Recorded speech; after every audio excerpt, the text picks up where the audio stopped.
कार्यक्रम सुनने वाली हमारी सभी सखियों को, सखाओं को, सभी श्रोताओं को चंचल वर्मा और संगीता श्रीवास्तव का नमस्कार।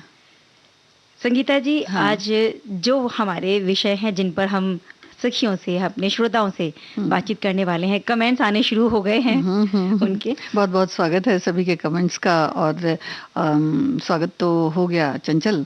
अब ये है कि अंतर्राष्ट्रीय कुछ एक दिवस आज हैं। तो सखी विशेष में तो हम बात करेंगे ही। अंतर्राष्ट्रीय ओलंपिक दिवस है। सखी विशेष में नर्तकी नटराज की बात करेंगे और संयुक्त राष्ट्र लोक सेवा दिवस है, इसके बारे में थोड़ी सी चर्चा होगी। और अंतर्राष्ट्रीय विधवा दिवस भी आज है, इसके बारे में बात होगी। और भाई शुक्रवार का दिन हो, व्यंजन की बात ना हो, ऐसा थोड़ी हो सकता है। तो मीठे मीठे व्यंजन होंगे, बातें होंगी, लेकिन पहले एक गीत होगा।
संगीता जी, गीत बहुत खूबसूरत था और इसके बाद हम फिर से मुखातिब हो जाते हैं अपने सुनने वालों के साथ में। हाँ। और बात करते हैं संयुक्त राष्ट्र लोक सेवा दिवस के बारे में कि कैसे इसकी शुरुआत हुई। हाँ, और इसी को लेकर के हमारी एक श्रोता ने लिखा है कि लोक सेवा दिवस पर यूएनपीएस से सार्वजनिक संस्थानों की नवीन और उत्कृष्ट उपलब्धियों की पहचान करके और उन्हें पुरस्कृत करके सार्वजनिक सेवाओं को प्रोत्साहित करता है। यूएन पीएसए का उद्देश्य सतत विकास की प्राथमिकता को बढ़ावा देना है, साथ ही सार्वजनिक सेवा अधिकारियों को दुनिया भर में सार्वजनिक प्रशासन में अधिक कुशल बनाने के लिए प्रेरित करना है। सार्वजनिक संस्थानों और लोक सेवकों के मूल्य की सराहना करने के लिए संयुक्त राष्ट्र लोक सेवा दिवस हर साल हम मनाते हैं। 23 जून के दिन इसे हम मनाते हैं और दुनिया भर के सभी क्षेत्रों के विकास में सार्वजनिक सेवा के योगदान और भूमिका पर लोगों को जागरूक किया जा सके, इसी प्रयास के तहत इस दिन को हम मनाते हैं। और विकास प्रक्रिया में सार्वजनिक सेवा के योगदान और जनता को दी जाने वाली जो सेवाएं हैं उनके लिए ये मनाया जाता है। लोक सेवकों के काम को भी मान्यता देता है और युवाओं को सार्वजनिक क्षेत्र में करियर बनाने के लिए प्रोत्साहित करता है। ये 20 दिसंबर 2002 का दिन था जिस दिन संयुक्त राष्ट्र महासभा ने एक प्रस्ताव पारित किया और 23 जून के दिन को इस दिन मनाया जाए, इसका निर्णय लिया। संयुक्त राष्ट्र मुख्यालय जो कि न्यूयॉर्क में है, संयुक्त राज्य अमेरिका ने स्थित इसकी स्थापना 24 अक्टूबर 1945 को की थी। और कोई दो राय नहीं है कि लोकतंत्र और सफल शासन लोक सेवा या लोक प्रशासन के बिना प्राप्त नहीं किया जा सकता। संयुक्त राष्ट्र लोक सेवा दिवस के मौके पर संयुक्त राष्ट्र लोक सेवा पुरस्कार दिए जाते हैं। इस तरह से पहला पुरस्कार समारोह 2003 में हुआ था। इसे सार्वजनिक सेवा में उत्कृष्टता की सबसे प्रतिष्ठित अंतर्राष्ट्रीय मान्यता के रूप में जाना जाता है। और ये जो दिन है यानी कि संयुक्त राष्ट्र लोक सेवा दिवस, इस दिन सार्वजनिक सेवा संस्थानों की उपलब्धियों और योगदानों के बारे में पुरस्कार प्रदान किए जाते हैं जो विश्व स्तर पर आयोजित किए जाते हैं। और लैंगिक समानता, महिलाओं के सशक्तिकरण के लिए भी अलग अलग कार्यशालाओं का आयोजन किया जाता है। हाँ, वो इस वजह से कि लोग ज़्यादा से ज़्यादा इस बात को लेकर के आगे आएं और जागरूक रहें। तो संयुक्त राष्ट्र लोक सेवा दिवस के अवसर पर अफ्रीका लोक सेवा दिवस भी मनाया जाता है। ये दिन दुनिया भर के विभिन्न सार्वजनिक सेवा संगठनों और विभागों द्वारा समुदाय में विकास और सुधार करने में लोक सेवकों की भूमिका को पहचानने के लिए कई कार्यक्रमों का आयोजन करके मनाया जाता है। यानी कि चंचल देखे कि न सिर्फ ये एक जगह बल्कि कई देशों में एक साथ मनाया जाता है। बिल्कुल, विश्व स्तर पर हम इसे मनाते हैं और इस दिन पर दुनिया भर के सरकारी सेवा के महत्व को भी स्वीकारने के लिए मनाया जाता है। और इस दिन का उद्देश्य दुनिया भर में जितने भी लोक सेवक हैं, जो प्रयास वो कर रहे हैं, उनको सम्मान भी देना होता है। और इस वर्ष संयुक्त राष्ट्र लोक सेवा दिवस की थीम है एक स्वस्थ ग्रह पर शांति, गरिमा और समानता। इस दिन पर प्रथाओं और रणनीतियों पर चर्चा करने, उभरते हुए महत्वपूर्ण मुद्दों पर बातचीत करने के लिए, एक नया दृष्टिकोण खोजने के लिए एक मंच भी प्रदान किया जाता है। हाँ, जिससे लोग इसमें आगे आ सकें। और एक नागरिक के रूप में हम लोक सेवकों की कड़ी मेहनत और प्रयासों की सराहना करके जो ये दिन है उसे मना सकते हैं। और यदि हम व्यक्तिगत रूप से किसी लोक सेवक को जानते हैं तो उनका आभार प्रकट कर सकते हैं। साथ ही इन लोक सेवकों द्वारा हमारे जीवन में निभाई जाने वाली उनकी जो भूमिका है उसके बारे में अन्य लोगों को शिक्षित भी कर सकते हैं। बिल्कुल, ऐसे बहुत सारे लोक सेवक हैं जिनसे हम घिरे रहते हैं, यानी कि हम जो पब्लिकली जो काम करते हैं हमारे लिए, शायद जिनके बिना हमारे दिनचर्या के बहुत सारे काम संभव भी नहीं है। तो बिल्कुल अगर हम जानते हैं किसी को निजी रूप में तो जरूर उनका धन्यवाद देना बनता है। और अब ये धन्यवाद हम एक गीत के रूप में दे देते हैं। बहुत मीठा सा गाना है।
संगीता जी, घड़ी की सुइयां हमें इशारा कर रही हैं कि वक्त हो चला है एक छोटे से अंतराल का। हाँ, और धक धक धड़कन भी बढ़ा देती हाँ है, जी। तो अंतराल ले लेते हैं।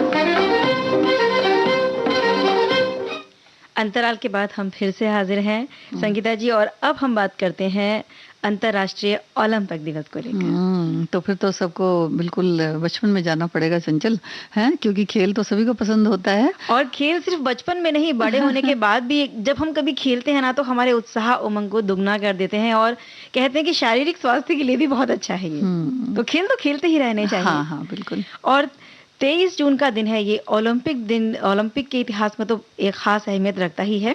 हर साल 23 जून को इसे हम मनाते हैं, और खेल और स्वास्थ्य के हिसाब से ये एक उत्सव का दिन है। क्योंकि दोनों ही एक साथ हो जाता ना, इसलिए। हाँ, तो ये अवसर पूरी दुनिया के लोगों को क्रियाशील बनाने के लिए, आगे बढ़ाने के लिए प्रेरित करता है, और इसका मुख्य उद्देश्य खेलों में अंतर्राष्ट्रीय स्तर पर और हर आयु वर्ग और लिंग के लोगों की भागीदारी को बढ़ावा देना है। जब पहली बार ये दिवस मनाया गया था, यानी ओलंपिक दिवस मनाया गया था, तो इसे अंतर्राष्ट्रीय ओलंपिक समितियों द्वारा 9 देशों में मनाया गया था, जिसमें Australia, Belgium, Canada, Great Britain, Greece, पुर्तगाल, स्विट्जरलैंड, वेनेजुएला से सभी देश ये शामिल थे। हाँ हाँ, क्योंकि देखिए कुछ एक शहर ऐसे भी हैं, कुछ एक देश ऐसे भी हैं जहाँ खेलों को बड़ा ही, कहते हैं कि प्राचीन काल से ही बहुत प्रसिद्ध है। ओलंपिक खेलों का इतिहास, जैसे प्राचीन काल में अगर यूनान की राजधानी एथेंस में 1896 में ओलंपिया पर्वत पर खेले जाने के कारण इन खेलों का नाम ओलंपिक पड़ा। पिछले 2 दशकों से ओलंपिक दिवस लगभग दुनिया के हर कोने में मनाया जा रहा है। बड़े पैमाने पर खेलों को बढ़ावा देने के लिए दुनिया भर में कई तरह की प्रतियोगिताएं आयोजित की जाती हैं। और इस अवसर पर अंतर्राष्ट्रीय ओलंपिक समिति खेल, सांस्कृतिक और शैक्षिक गतिविधियों का आयोजन करता है। ये गतिविधियां उम्र, लिंग, सामाजिक पृष्ठभूमि या खेल क्षमता की कोई परवाह नहीं करती। इनका उद्देश्य सिर्फ खेल के जरिए लोगों को जोड़ना होता है, और कुछ देशों ने तो इस कार्यक्रम को अपने स्कूली पाठ्यक्रम में भी शामिल कर लिया है। और सांस्कृतिक गतिविधियों का कैसे चंचल, की जो ये खेल शुरू होते हैं ना, तो इनमें बड़ी सजावट वगैरह की जाती है, और तरह तरह के नृत्य वगैरह का भी आयोजन किया जाता है। तो खेल में बताएं तो एक तरह से पूरी संस्कृति ही है। सेंट मैरीज में ओलंपिक समिति की 42वीं बैठक में ओलंपिक दिवस मनाने पर विचार पहली बार अपनाया गया। 1948 में स्वीडन के स्टॉकहोम में अंतर्राष्ट्रीय ओलंपिक समिति के 41वें सत्र में विश्व ओलंपिक दिवस मनाने की बात रखी गई थी। इसके लिए 23 जून का दिन चुना गया। और इसी दिन 1994 में पेरिस के सोरबोन में अंतर्राष्ट्रीय ओलंपिक समिति की स्थापना की गई। पियर डी कार्बिटेन ने ओलंपिक खेलों को फिर से जीवित किया, और इस आयोजन के लिए राष्ट्रीय ओलंपिक समितियों को लगाया गया, और 23 जून के दिन ओलंपिक का इतिहास एक खास दिन बन गया। इसीलिए तो इस दिन को हम मनाते आ रहे हैं तब से बस। और ओलंपिक, जो विश्व ओलंपिक दिवस है, इसी बात पे जोर देता है कि खेल के जरिए एक बेहतर दुनिया का निर्माण करना और लोगों को शांति से एक साथ लाना है। क्योंकि देखिए खेल ही एक ऐसी फील्ड है, या एक ऐसा जरिया है, एक ऐसा स्थान है जहाँ सभी बच्चे मिलकर आते हैं। बचपन से लेकर के बड़े होने तक हर क्षेत्र से, हर तरफ से लोग आते हैं, और इस तरह से एक संस्कृति कह सकते हैं कि वहाँ पूरी तरह से डेवलप हो जाती है। और बिल्कुल हर 4 सालों में इन खेलों का आयोजन किया जाता है। विश्व में होने वाली सबसे बड़ी खेल प्रतियोगिता भी है, और लगभग 200 से ज्यादा देश इसमें हिस्सा लेते हैं। इस प्रतियोगिता में कई तरह के ग्रीष्मकालीन और शीतकालीन खेल भी होते हैं। हजारों छोटे बड़े देशों के लोग कई अलग अलग तरह से खेलों में भाग लेते हैं, अपनी प्रतिभा का परिचय देते हैं और अपने देश का प्रतिनिधित्व करते हैं। ओलंपिक दिवस आज के समय में केवल एक खेल इवेंट न रहकर काफी आगे बढ़ चुका है। इसमें हमेशा कुछ नए खेलों को शामिल किया जाता है। बिल्कुल, जो खेलों की जो एक सूची है वो बढ़ती ही जा रही है, इतने सारे नए खेल इसमें शामिल होते जा रहे हैं और आज के समय में ओलंपिक दिवस उत्सव ना रहकर एक अंतर्राष्ट्रीय प्रयास भी बन चुका है। खेल के द्वारा खिलाड़ियों में सही खेल, एक दूसरे के लिए सम्मान और खेल की भावना को बढ़ावा दिया जाता है। तो भावनात्मक तौर पर भी अगर देखें तो काफी कारगर है ये इस तरह के जो इवेंट्स होते हैं। और साथ ही इस दिन विश्व के अलग अलग हिस्सों में कार्यक्रम आयोजित किए जाते हैं जिसमें हर उम्र के लोग शामिल होते हैं, जिसके लिए अलग अलग थीम तैयार की जाती है। इस बार एक अलग थीम के साथ खेल का आयोजन किया गया है और इस बार की जो थीम है वो है लेट्स मूव। और इस थीम को इसलिए रखा गया ताकि लोग इससे प्रेरित हों, अपना खुद का भी ध्यान रखें, आगे बढ़ें। और पिछले साल यानी 2022 को जो थीम थी वो थी together for a peaceful world.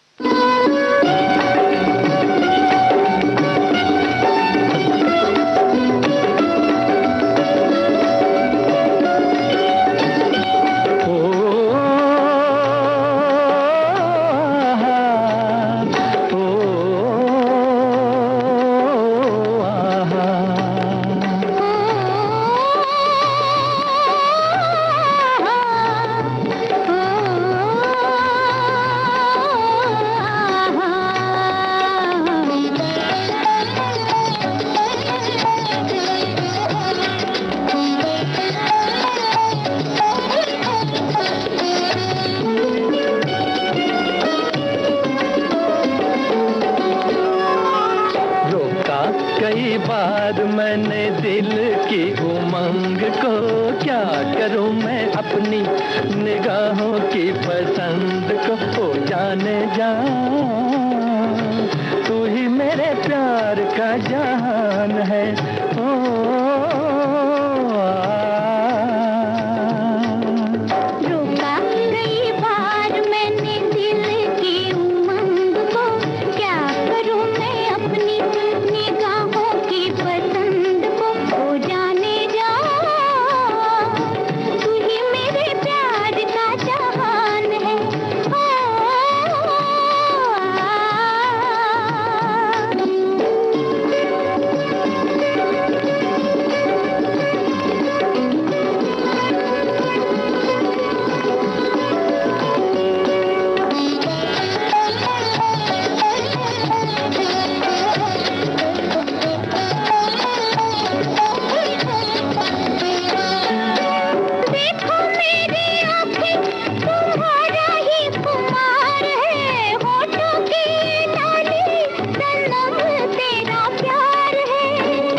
कई बार मैंने दिल की उमंग को, क्या करूं मैं अपनी निगाहों की पसंद को। ओ जाने जा तू ही मेरे प्यार का जहान है।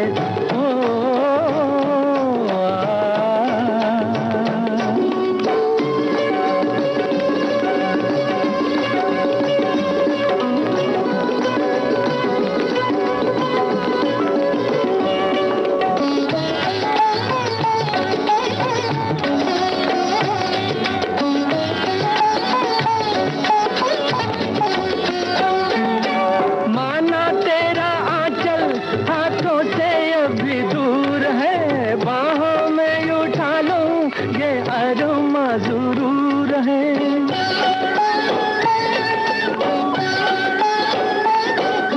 माना तेरा आंचल हाथों से अभी दूर है। बाहों में उठा लूं ये अरमा जरूर है। मानो ना मानो दीवाना बेकसूर है। रुका कई बार मैंने दिल की उमंग को, क्या करूं मैं अपनी निगाहों की पसंद को।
ऐसे गाने होते हैं ना संगीता जी, वो थिरकने पे मजबूर कर देते हैं। हाँ, और देखिए क्या होता है कि थोड़ा बहुत तो थिरकना सभी को अच्छा लगता है, थोड़ा बहुत डांस सभी को अच्छा लगता तो है। बस ऐसी ही थिरकन वाली जो बात है ना, वो आज हमारी सखी में भी है। इनका नाम है नर्तकी नटराज, जो कि एक भरतनाट्यम डांसर हैं और कई सम्मान और पुरस्कारों से इनको नवाजा भी जा चुका है। और अब तमिलनाडु राज्य विकास नीति परिषद के सदस्य के रूप में भी वो एक ट्रांस वुमन, या यूं कहें कि ट्रांस समुदाय के लिए स्वास्थ्य सेवा और रोजगार उपलब्ध कराने के क्षेत्र में कार्य कर रही हैं। और ऐसा पहली बार हुआ है संगीता जी कि किसी कलाकार को इस सदस्य की सूची में शामिल किया गया है। और 1964 में तमिलनाडु के मदुरई जिले के अनुपनडी के पास एक छोटे से गांव में नटराज का जन्म हुआ। उनके परिवार में नटराज और उनके 9 अन्य भाई बहन एक संयुक्त परिवार में रहते थे। 10 साल की उम्र में उनके परिवार ने अपने बेटे के स्त्री स्वभाव पर ध्यान देना शुरू किया और उनके परिवार में उन्हें स्वीकार किया गया, जिसके चलते 11-12 साल की उम्र में उन्हें घर छोड़ना पड़ा। परिवार के अस्वीकार करने पे जब घर छोड़ना पड़ा उन्हें, तो अपनी एक सहेली के साथ में वो नृत्य गुरु की तलाश में निकल पड़ी और तंजावुर चली गईं, क्योंकि उन्होंने सुन रखा था कि गुरु किट्टप्पा पिल्लई, जो कि शास्त्रीय नृत्य के पर्याय माने जाते हैं, वो इसी शहर में रहते हैं। और ये जो गुरु किट्टप्पा पिल्लई हैं, ये वही गुरु थे जिन्होंने अभिनेत्री वैजंती माला, हेमा मालिनी, सुधा रानू रघुपति और बहुत सारी ऐसी कई अभिनेत्रियों को और भी जाने कितनी लड़कियों को भरतनाट्यम की शिक्षा दी थी। एक लंबे इंतजार के बाद गुरु पिल्लई आखिरकार उन्हें भारतीय शास्त्रीय नृत्य भरतनाट्यम की दुनिया से परिचित कराने के लिए सहमत हो गए। उनके नृत्य गुरु पिल्लई ही थे जिन्होंने उन्हें नर्तकी ये नाम दिया। यही नाम उनके लिए चमत्कार सिद्ध हुआ। उन गुरु के गुरुकुल में रहकर लगातार 15 सालों तक वे नृत्य की शिक्षा लेती रहीं और वहीं पर अभ्यास भी उन्होंने किया। वहीं नर्तकी ने तंजावुर स्थित नायकी भाव शैली में महारत भी हासिल की। ये भरतनाट्यम में तंजावुर नाम की एक अलग दुर्लभ और बहुत प्राचीन शैली है और इस नृत्य को मंदिरों में देवताओं की भक्ति के रूप में भी शामिल किया गया है। और आज बहुत ही कम नर्तकियां हैं जो इस नृत्य को करती हैं, लेकिन नर्तकी नटराज भारत और विदेशों में इसी नृत्य शैली का जुड़ा हुआ एक जाना माना चेहरा बन गई हैं। नटराज के लिए भरतनाट्यम ही वो माध्यम था जिससे वो अपने अस्तित्व को अभिव्यक्त कर सकती थीं। यहाँ तक कि जब उन्होंने नृत्य सीखा तो नृत्य प्रदर्शन से इकट्ठा किए धन से अपनी उच्च माध्यमिक शिक्षा पूरी करने में भी कामयाबी हासिल की। नर्तकी नटराज कानून की शिक्षा हासिल करना चाहती थीं, लेकिन ट्रांसजेंडर होने के कारण लॉ कॉलेज में प्रवेश नहीं मिल सका। उसके बाद उन्होंने अपनी शिक्षा बीच में ही छोड़ दी। और जब वो प्रदर्शन करती हैं तो उस प्रदर्शन के बारे में उनका कहना है कि जब वे मंच पर होती हैं तो एक अलग ही स्तर पे पहुंच जाती हैं, खुद को पूरी तरह से भूल कर परफॉर्म करती हैं। और कहा जाता है कि दर्शकों में भी उनके प्रदर्शन के दौरान बहुत खास अनुभव उन्हें हुए हैं। और इस बारे में उनका कहना ये है कि मैं कुछ खास नहीं करती, बस ये उस पल में एक ऊर्जा होती है जो हम सभी में से होकर गुजरती है। और देखिए ना, बातों ही बातों में हमारी घड़ी की सुइयां इशारा कर रही हैं कि एक छोटे से अंतराल का समय हो गया है। इस अंतराल के बाद उनके बारे में फिर से हम बातचीत जारी रखेंगे।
कार्यक्रम चल रहा है सखी सहेली और अंतराल के बाद हम फिर हाजिर हैं और हम बात कर रहे थे नर्तकी नटराज की। हाँ, नर्तकी नटराज का मानना है कि ये उनके भरतनाट्यम के लिए उनका प्रेम, जुनून और समर्पण ही था जिसने उन्हें पहचान और सफलता दिलाने में मदद की।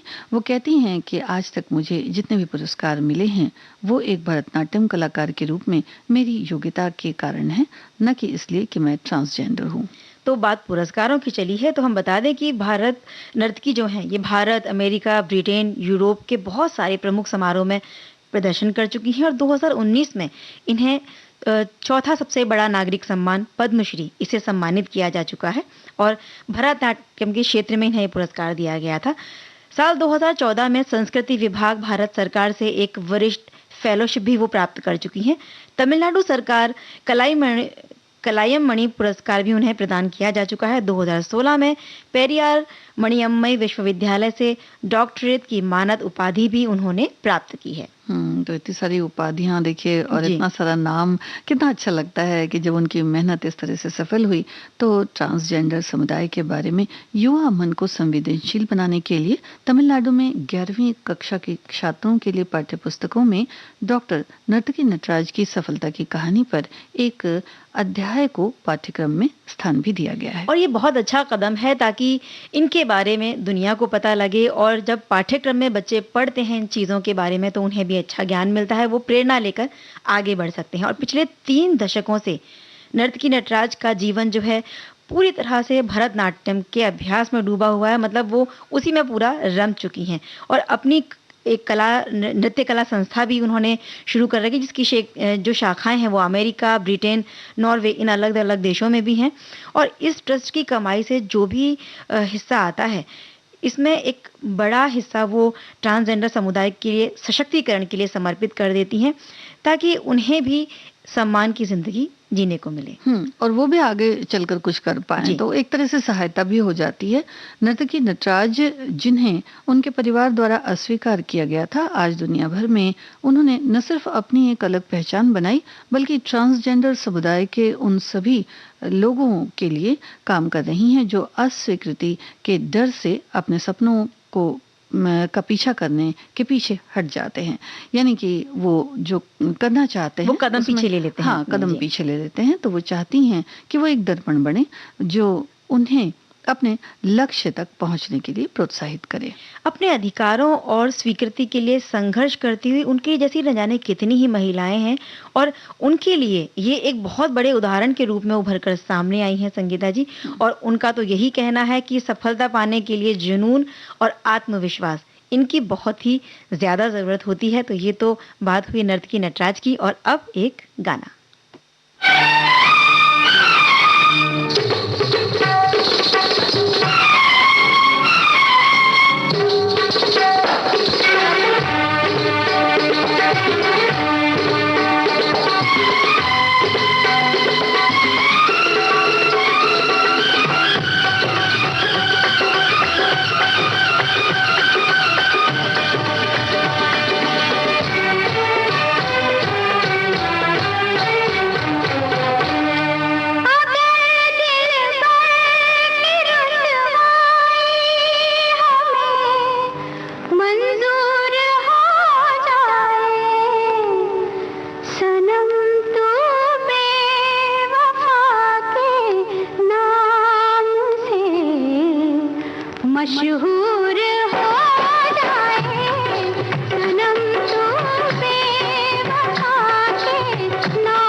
मगरूर हो जाए, कहीं ऐसा न हो तू और भी मगरूर हो जाए।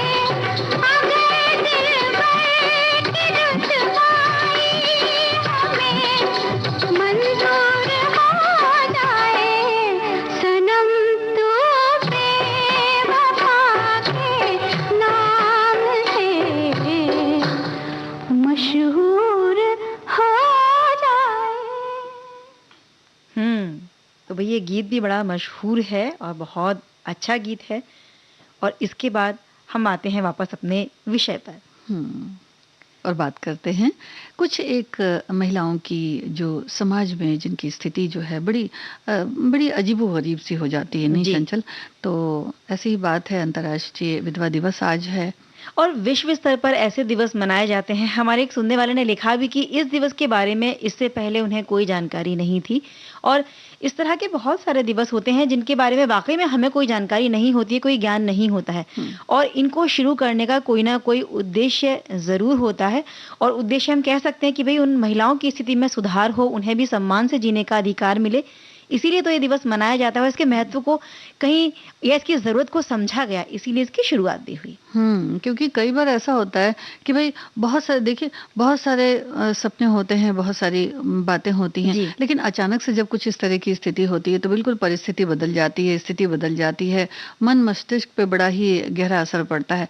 तो बहुत सी बातें ऐसी हो जाती हैं जो हम ये कह सकते हैं कि भाई जो सोची नहीं जा सकती। तो ऐसे में इस तरफ ध्यान देना बहुत ज़रूरी ऐसा है। ही होता है जब शादी के बाद बहुत सारे सपने संजोकर कोई लड़की ससुराल जाती है और बहुत सारे उसके अरमान होते हैं और ये सपने सबके पूरे हो जाए ऐसा ज़रूरी नहीं होता। कुछ ना कुछ ऐसा कई बार हो जाता है कि हम किसी हादसे का शिकार हो जाते हैं, किसी अन्य बीमारी की वजह से, किसी अन्य परेशानी की वजह से जीवन साथी का साथ हमसे छूट जाता है। और जब ऐसा हादसा किसी महिला के साथ होता है तो दुख और निराशा इसके अलावा कुछ भी हाथ नहीं लगता। और ज़िंदगी के लिए जो सपने उन्होंने देखे थे वो टूट के बिखर जाते हैं। इतना ही नहीं संगीता जी, शिक्षा का इतना प्रचार प्रसार होने के बाद भी उन महिलाओं की स्थिति को उस सम्मान की नज़र से नहीं देखा जाता जिसकी वो हकदार हैं। और चूंकि बहुत ही अजीबोगरीब परिस्थिति होती है, पता नहीं चलता कि क्या से क्या हो गया, तो इस वजह से किसी को खोने से जो हमारे जीवन में एक खाई सी पैदा हो जाती है। क्योंकि देखिए, जिससे इतनी सारी बैठकर दिल की बातें होती हैं, घर गृहस्थी की बातें होती हैं या जो सपने होते हैं, तो इस तरह अपने पति को खोने से एक स्त्री की जो कुछ दशा होती है वो इसी प्रकार से हो जाती है कि कई बार ऐसा भी होता है कि अलगाव, एक तरह से कह सकते हैं कि मानसिक स्थिति, इस तरह की मानसिक स्थिति से गुजरते हैं हम। और ऐसे में समाज की, हमारी, हम सभी की जिम्मेदारी बनती है कि उनको सम्मान का दर्जा मिले, इसके लिए हम प्रयास करें और उन्हें उनका हक दिलाने के लिए ही हर साल 23 जून को अंतर्राष्ट्रीय विधवा दिवस मनाया जाता है। इसके बारे में देखिए, हमारे एक सुनने वाले हैं, उन्होंने भी लिखा है कि सखी सहेली के विषय बहुत अच्छे हैं, महत्वपूर्ण दिवस है विधवा दिवस। और दुनिया भर में ऐसी स्त्रियां, बहुत सारे जो स्त्रियां हैं जिनका जो पति है उनसे साथ अगर छूट गया है, उनकी मृत्यु हो गई है, तो बहुत सारे अधिकार उनके छीन लिए जाते हैं, उनका शोषण भी होता है। हालांकि अशिक्षा की वजह से ये सब होता है, लेकिन अब सरकार भी इस ओर जागरूक है और इन महिलाओं के लिए राज्य सरकारों ने विधवा पुनर्विवाह की योजनाएं भी बनाई हैं। सरकारों ने विधवा पेंशन और उनकी बेटियों के विवाह में भी सहायता देने के लिए योजनाएं बनाई हैं। मनरेगा के तहत भी विधवा महिलाओं को उनकी पहचान कराने के लिए विशेष प्रावधान दिए गए हैं ताकि उन्हें 100 दिन तक लगातार काम दिया जा सके। तो इस सिलसिले में वो भी आगे आएं और देखें कि भाई क्या सुविधाएं हैं, क्या नहीं हैं, तो उस हिसाब से फिर आगे बढ़ें और ये सुविधाएं जो भी हैं उनका लाभ उठाने की कोशिश करें। और साथ ही साथ सबकी जहां तक बात है तो उन्हें तो इस बात पर विचार करना चाहिए और सहायता के लिए खुद से भी आगे आना चाहिए, मानसिक स्थिति से भी और आर्थिक से भी। हमारे देश में ऐसी महिलाओं की स्थिति में सुधार लाने के लिए कई महापुरुष आगे आए और उन्होंने इसका विरोध भी किया। ईश्वरचंद्र विद्यासागर ने इसे एक चुनौती के रूप में लिया और 7 दिसंबर 1856 को कोलकाता में पहली बार विधवा पुनर्विवाह करवाया था, या कह सकते हैं कि कलकत्ता में।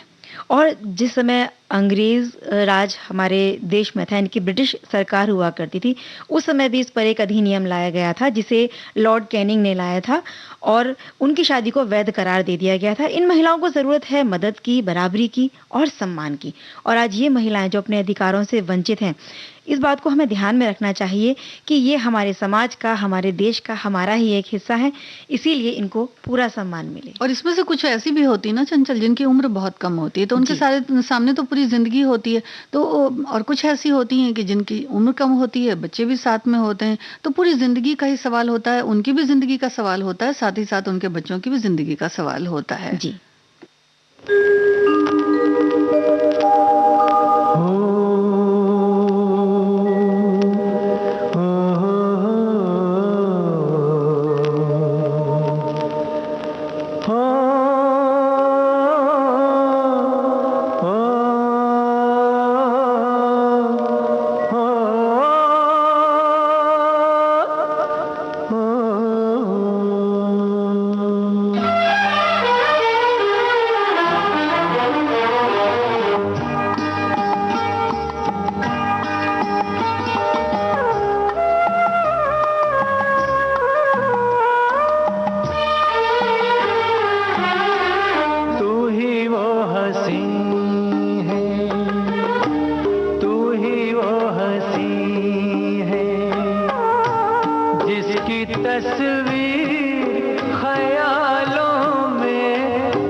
मेरे मंदिर में कमी है, तू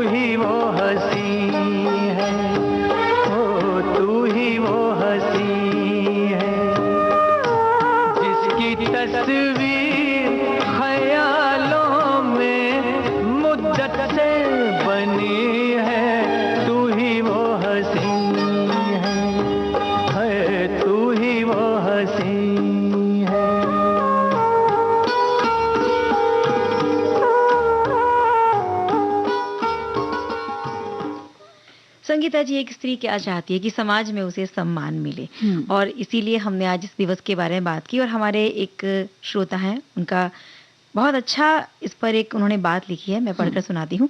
लिखते हैं कि ये सच है, आधुनिक होते समाज में आज भी इन महिलाओं को अलग अलग कुप्रथाओं और सामाजिक प्रतिबंधों के कारण कष्टमय जीवन जीने को विवश होना पड़ता है। पति की मृत्यु हो जाने के बाद उनका जीवन बेरंग सा हो जाता है। समाज उनसे पहनने ओढ़ने, साज श्रृंगार से लेकर खान पान और किसी प्रसंग पर्व में शामिल होने तक भी उन पर रोक टोक लगा देता है। विधवाओं की इस स्थिति के पीछे समाज का वो रूढ़िवादी सोच जो है वो दोषी है, जो उनके जीवन को बहुत जटिल बनाकर उन्हें समाज से कटा हुआ महसूस करवाता रहता है। इन स्त्रियों पर लगाई जाने वाली ये सभी पाबंदियां उनके स्वतंत्र जीवन और उनके अवसरों की समानता के अधिकारों में बाधा खड़ी कर देती हैं, और किसी भी समाज में इन महिलाओं की बेहतर स्थिति के लिए उसके विकास को, देश के विकास को प्रदर्शित करती हैं। महिलाओं के साथ अत्याचार करने वाला समाज कभी भी सभ्य नहीं कहा जा सकता। इसीलिए इस प्रथा की आड़ में महिलाओं का स्वतंत्रता का हनन बंद होना चाहिए। और इनकी बात बिल्कुल सच है, हम अपने तहत हर कदम उठा सकते हैं। अगर हम ऐसी किसी महिला को देखें तो उनकी मदद करें, और अगर हमारे परिवार में है और उनके साथ अगर कोई अत्याचार या कोई दुर्विरोध हो रहा है तो वहां भी हम आवाज अपनी उठा सकते हैं।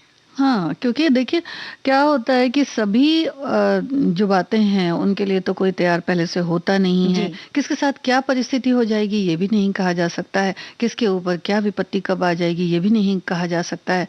तो जो भी है सब कुछ समाज में भी है और समाज से ही सब कुछ है। बिल्कुल, हम उन्हें उपेक्षित महसूस ना होने दें। बिल्कुल वो हमारे परिवार का, समाज का हिस्सा है।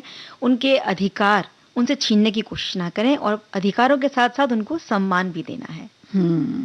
और अब किचन की तरफ चलें? हाँ बिल्कुल, चलते हैं रसोई की तरफ। और अचानक से मेहमान आ जाएं, और इतनी गर्मी पड़ रही तो ठंडा ठंडा सा क्या बना के दे सकते हैं? देखिए, नींबू का शरबत तो बहुत आम सी बात है। हाँ, बहुत जल्दी से बन जाता है। और इन दिनों गर्मियां हैं, आम खूब आ रहा है, तो कच्चे आम का पन्ना भी हम बनाते हैं। और अगर कोई आ जाए तो ठंडा ठंडा सा जो एनर्जी है वो बहुत, गुड़ में बहुत एनर्जी होती है। देखिए, गुड़ जो होता है वो गन्ने से भी बनाते हैं जी। और वो एक सौदागर फिल्म आई थी जिसमें देखा होगा कि बड़ा बढ़िया सा गुड़ बनता है। तो गुड़ की तो खैर अपनी बात है, अपनी चटखार है और अपना स्वाद है। तो बताने क्या वाली हैं आप? हाँ, गुड़ का शरबत बता देते हैं। गुड़ का शरबत जल्दी से बन जाता है, बिल्कुल जल्दी से बनेगा और बड़ी आसान, बिल्कुल ऊर्जा देने वाली चीज है। हाँ, तो इसके लिए थोड़ा सा गुड़, यानी कि अगर हिसाब से बताएं तो 100 ग्राम तक पुदीने की पत्ती, थोड़ी सी नींबू का रस, 1 टेबलस्पून अदरक थोड़ा सा मिला लें इसमें तो बहुत अच्छा है। 1 इंच टुकड़ा उसको कद्दूकस कर लें या फिर उसको अच्छी तरह से कूट लें। सौंफ का पाउडर 1 टेबलस्पून, भुना हुआ जीरा पाउडर 1 टेबलस्पून, काला नमक थोड़ा सा, यानी कि 1/4 टेबलस्पून लेंगे। बिल्कुल, काला नमक जो है शरबत में जरा वो है, स्वाद बढ़ा देता है। हाँ, और काली मिर्च पिसी 1/4 टेबलस्पून। तो फिर आइस क्यूब्स भी रख लें तो बहुत अच्छा है। बिल्कुल, अगर आपको ज्यादा ठंडा चाहिए तो आइस क्यूब लें, अदरवाइज अगर आपको बहुत ठंडा नहीं पीना है क्योंकि ज़्यादा ठंडा है आपके गले को अगर नुकसान करता है, तो आप मटके के पानी में या फ्रिज के पानी में भी इसे बना सकते हैं। हाँ, और नमक भी थोड़ा सा डालना है स्वाद अनुसार, है ना। तो गुड़ का शरबत बनाने के लिए गुड़ का सबसे पहले गुड़ को लें और उसके बाद उसे कूट कर बारीक कर लें और थोड़ा सा साफ भी कर लें इसको।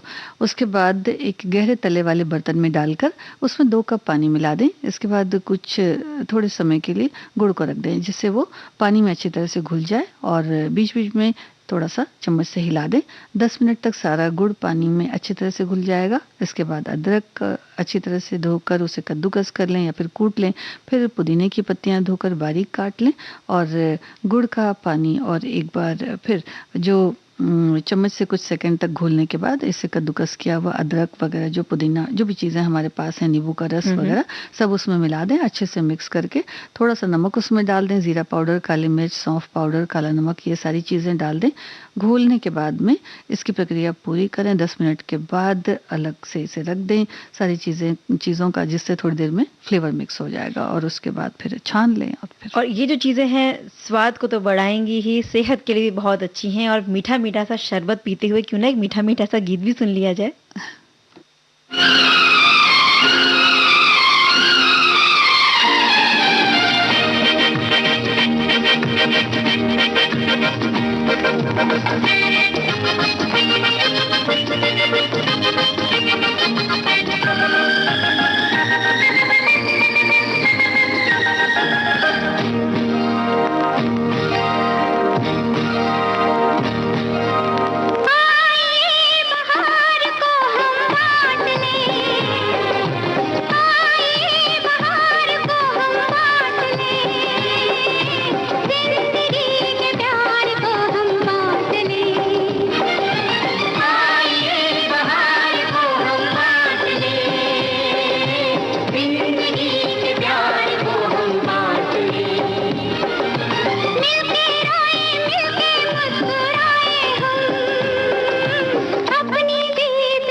बिल्कुल सही है, ज़िंदगी के प्यार को हम बाँट लें और बहुत सारी खुशियाँ, बहुत सारी बातें हमने आज बाँटी, लेकिन अब घड़ी की सुई कह रही है कि हमारे जाने का वक़्त हो गया है। तो सभी को संगीता श्रीवास्तव और चंचल वर्मा का नमस्कार।